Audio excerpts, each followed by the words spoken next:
প্রিয় তারেক রহমান, যদি আপনি রায় দিতে চান, আমাদের ভাইদেরকে আমরা হারিয়েছি, যদি আমাদের খুনিদেরকে আপনি রক্ষা করার চেষ্টা চালান, যদি বাংলাদেশের সংস্কারের বিরুদ্ধে দাঁড়ান, তাহলে আপনার সরকারের শুধু পতন নয়, বিএনপির সকল সন্ত্রাসীকে একটা একটা ধরে ধরে জেলের কন্ডম ছেড়ে আমরা নিয়ে যাব।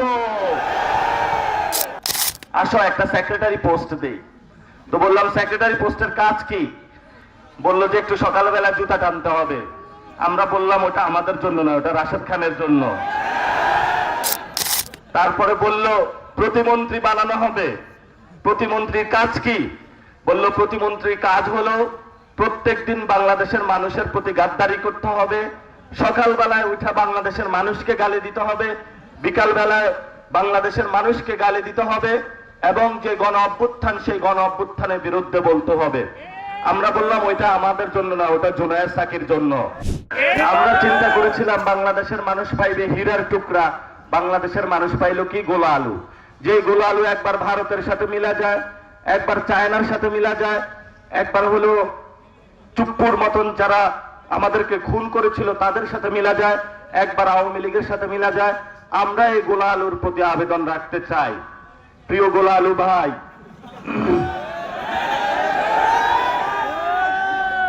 অনেক হয়েছে, ধৈর্য অনেক হয়েছে।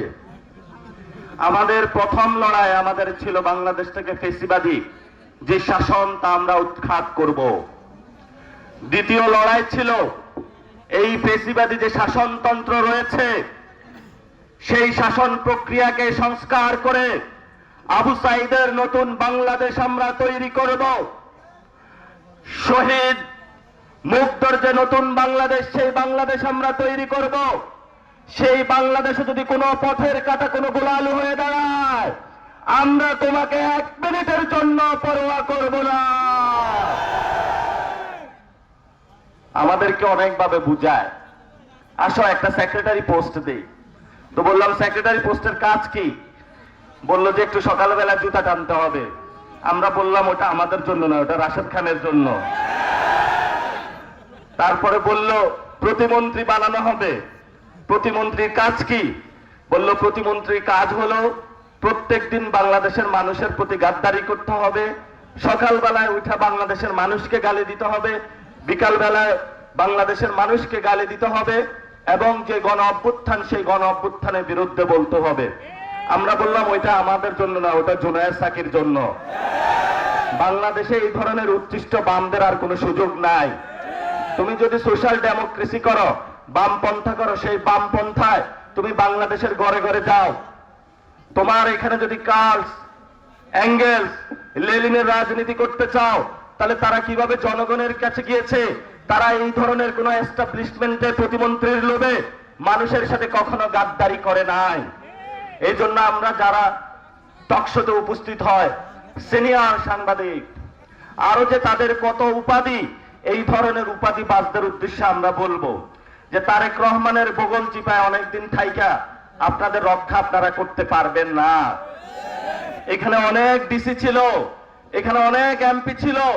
জনতা যখন পার্লামেন্টের দিকে গিয়েছে, কেউ হলো ভারতে পালিয়েছে, কেউ হলো গাছতলায় আশ্রয় নিয়েছে, কেউ হলো ক্যান্টনমেন্টে আশ্রয় নিয়েছে, তখন ওবায়দুল কাদের বলেছিল আওয়ামী লীগ যদি ক্ষমতা থেকে চলে যায়, আওয়ামী লীগের নাকি 5 লক্ষ লোক মারা যাবে। আমরা বললাম আমরা কোনো গণহত্যায় বিশ্বাসী নয়। আমাদের 1400 ভাইকে হারিয়েছি, আমরা হলাম বিচারে বিশ্বাসী।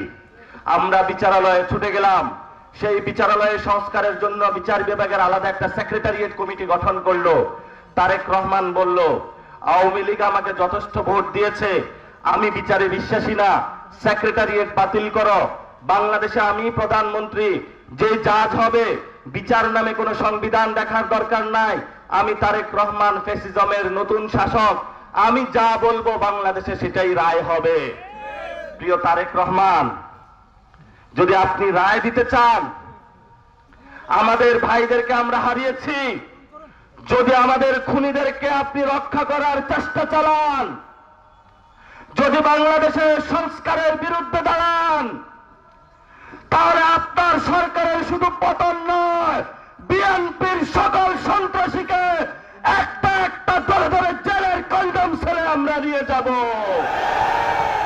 কাকে ভয় দেখান আপনারা? ভয় দেখায় লাভ নাই আমাদের। যদি বাংলাদেশে পরিবর্তন করতে হয়, আমরা পরিবর্তনের যাত্রাতে নেমেছি।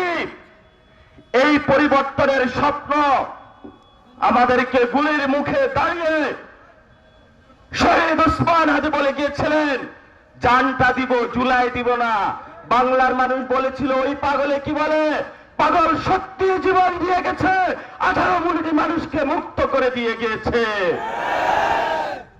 আপনারা শহীদ ওসমান হাদির সেই গুলিবিদ্ধ লাশ দেখেছিলেন, স্মরণে আছে? তার অপরাধ কি ছিল? উনি বলেছিল আমরা হাসিনার সাথে কোনো আপোষ করব না, নতুন কেউ ফেসিবাদী হইলে তার সাথে আপোষ করব না, ভারতের মোদির সাথে কোনো আপোষ করব না। ওনার কি এই বলাটা অপরাধ ছিল? যদি ওসমান হাদির এই কথা অপরাধ হয়ে থাকে, বাংলাদেশের কোটি লোক ওসমান হাদির পথে শহীদ হতে প্রস্তুত আছে। আমরা আপনাদেরকে বলতে চাই, আমরা খুবই শান্তশিষ্ট মানুষ, কথাও আসতে বলি।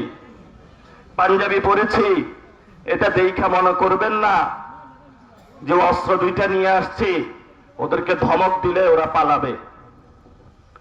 আমরা 4 তারিখও মোকাবেলা করে এসছি। 4 তারিখ রাতে ছোট্ট একটা স্টোরি বলি। চিন্তা হলো সকালবেলায় ক্যান্টনমেন্ট থেকে নাকি ট্যাঙ্ক আসবে। আমরা চিন্তা করলাম এই ট্যাঙ্ক তো ঠেকাইতে হবে, জনগণের উপরে যদি ট্যাঙ্ক চালায় লক্ষ লক্ষ মানুষের উপরে জীবনের ক্ষয় হবে। আমরা 5000 ছেলেকে প্রস্তুত করলাম। ওই জানবাদ ছেলেরা সেই দিন বলেছিল শেখ হাসিনার কোন ট্যাঙ্ক আমাদেরকে পরিণত করতে পারবো না, জীবন দিব তবে শেখ হাসিনাকে বাংলাদেশ থেকে পালাতে বাধ্য করবে। ওই 5000 রক্তের উপরে দাঁড়িয়েই কিন্তু সেই দিন শেখ হাসিনা ভারতে পালিয়েছিল। ওই 5000 মানুষের যাদের রক্ত আজ শরীরে আছে, তৎকালীন সময়ে আমরা 5000 ছিলাম, এখন আমাদের 5000 সংখ্যা ছাড়িয়ে বাংলাদেশের প্রত্যেকটা অলিগলিতে শহীদ ওসমান হাদির সন্তানেরা জন্মগ্রহণ করেছে। 1 হাদি চলে গিয়েছে, লক্ষ হাদি প্রস্তুত আছে। বাংলাদেশের সংস্কার, আওয়ামী লীগের বিচার যদি না হয়, আমরা তারেক রহমানের গদিতে আগুন চালিয়ে দিব ইনশাআল্লাহ।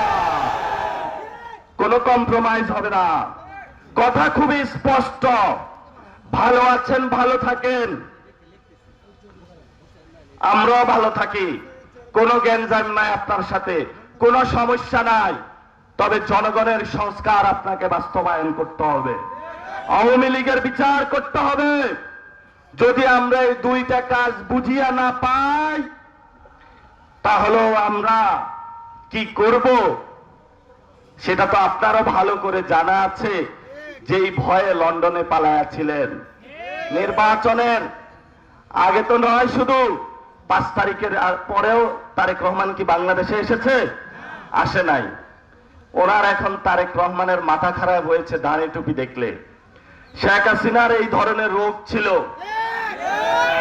এই যে মির্জা ফখরুল নাকি সে রাষ্ট্রপতির কথা উঠেছে, সে একটা ইসলাম ফোবিক লোক, ছাত্র ইউনিয়ন করেছে, আবার এ নিজে স্বীকারও করেছে আমি চীনপন্থী রাজনীতি করি। উনাকে সবাই ভালো বলে। উনি যদি ভালো হয়ে থাকে, তাহলে যেইখানে কোন পরাজিত প্রার্থী হয়েছে, যেইখানে মানুষ যাকে ভোটে রিজেক্ট করেছে যে ওই শালা হলো সন্ত্রাসী, সেই সব শালাকে নিয়ে হলে তিনি প্রশাসনে বসিয়েছেন। কিভাবে মির্জা ফখরুল উনি ভালো লোক হইতে পারে? এটা আমরা জনগণের কাছে প্রশ্ন রাখতে চাই। আমরা আপনাদের ভালোই বলতেছি, জনগণ এখন ওত পেতে আছে। আমরা সংসদে এটা সমাধান চেয়েছিলাম, বলেছিলাম সবাই একসাথে বসি সমাধান করি। তারা বলল না, সংসদে সমাধানের কোনো কিছু দরকার নাই। তা আমরা ঠিক আছে রাজপথে নামতেছি। আমরা পার্লামেন্টের সামনে যদি জামায়াত ইসলামও না দাঁড়ায়, যদি এনসিপিও না দাঁড়ায়, আমি নাসিরউদ্দিন লক্ষ তরুণকে নিয়ে পার্লামেন্টের সামনে উপস্থিত হব। হয়তো সংস্কার, না হলে এই পার্লামেন্ট বেঞ্চুরে আমরা পতন করে দেব তারেক রহমানকে।